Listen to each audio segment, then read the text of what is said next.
Santa Claus, otherwise known as Saint Nicholas or Kris Kringle, has a long history steeped in Christmas traditions. Today, he is thought of mainly as the jolly man in red who brings toys to good girls and boys on Christmas Eve. But his story stretches all the way back to the 3rd century, when Saint Nicholas walked the earth and became the patron saint of children.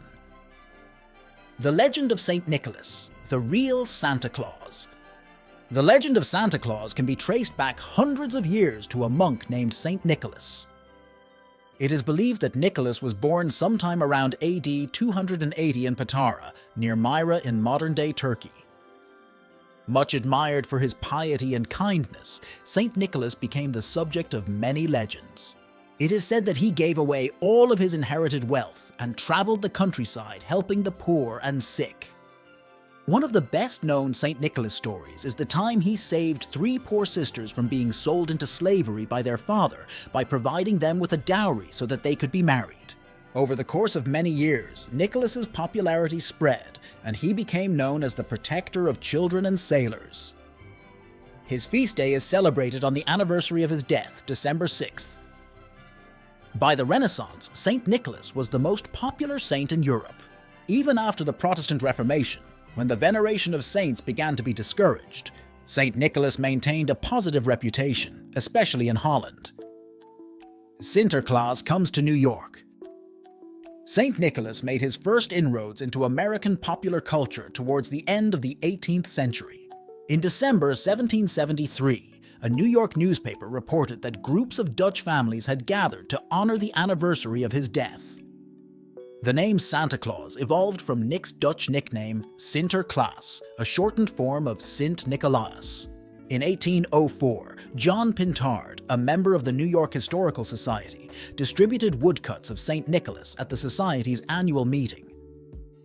The background of the engraving contains now familiar Santa images, including stockings filled with toys and fruit hung over a fireplace.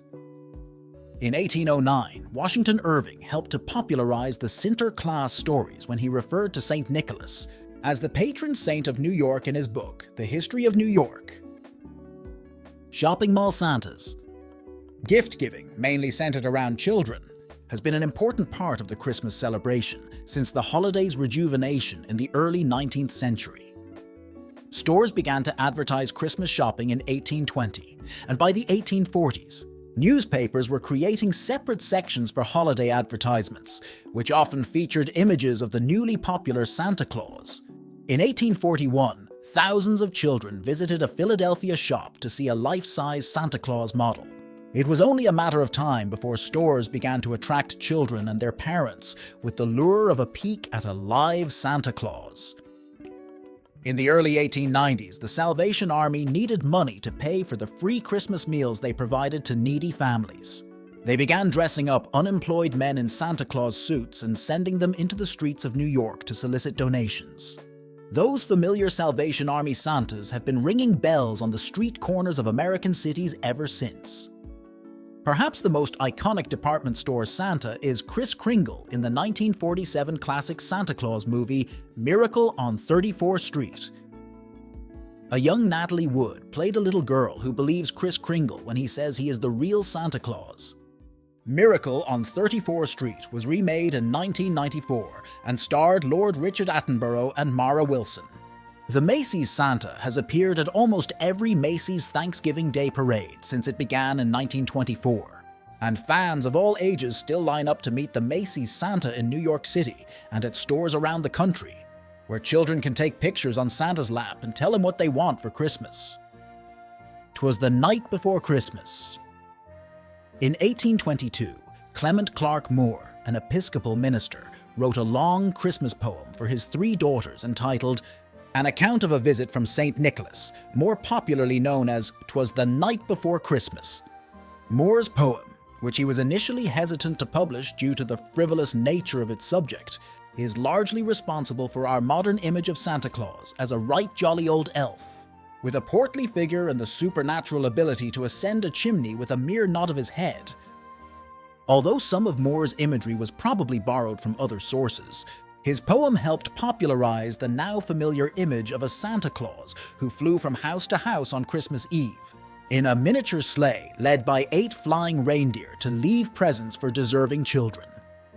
An account of a visit from St. Nicholas created a new and immediately popular American icon. In 1881, political cartoonist Thomas Nast drew on Moore's poem to create the first likeness that matches our modern image of Santa Claus. His cartoon, which appeared in Harper's Weekly, depicted Santa as a rotund, cheerful man with a full white beard, holding a sack laden with toys for lucky children. It is Nast who gave Santa his bright red suit trimmed with white fur, North Pole Workshop, elves and his wife, Mrs. Claus. Santa Claus around the world. 18th century America's Santa Claus was not the only St. Nicholas, inspired gift giver to make an appearance at Christmas time. There are similar figures and Christmas traditions around the world. Christkind or Kris Kringle was believed to deliver presents to well-behaved Swiss and German children, meaning Christ child. Christkind is an angel-like figure often accompanied by St. Nicholas on his holiday missions. In Scandinavia, a jolly elf named Jultomten was thought to deliver gifts in a sleigh drawn by goats. English legend explains that Father Christmas visits each home on Christmas Eve to fill children's stockings with holiday treats. Père Noël is responsible for filling the shoes of French children. In Italy, there is a story of a woman called La Befana, a kindly witch who rides a broomstick down the chimneys of Italian homes to deliver toys into the stockings of lucky children. The 9th reindeer, Rudolph.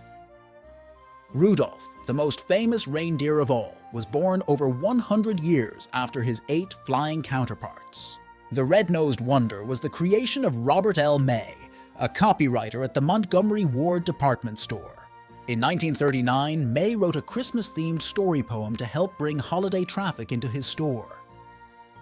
Using a similar rhyme pattern to Moore's "'Twas the Night Before Christmas," May told the story of Rudolph, a young reindeer who was teased by the other deer because of his large, glowing red nose. But when Christmas Eve turned foggy and Santa worried that he wouldn't be able to deliver gifts that night, the former outcast saved Christmas by leading the sleigh by the light of his red nose. Rudolph's message that given the opportunity, a liability can be turned into an asset proved popular. Montgomery Ward sold almost 2.5 million copies of the story in 1939. When it was reissued in 1946, the book sold over 3.5 million copies. Several years later, one of May's friends, Johnny Marks, wrote a short song based on Rudolph's story. It was recorded by Gene Autry and sold over 2 million copies. Since then, the story has been translated into 25 languages and been made into a television movie, narrated by Burl Ives, which has charmed audiences every year since 1964. What gifts will the Santa Claus bring to you this Christmas? Write in the comments section. If you enjoyed the video and learned something new, make sure to subscribe for more. Goodbye, everyone.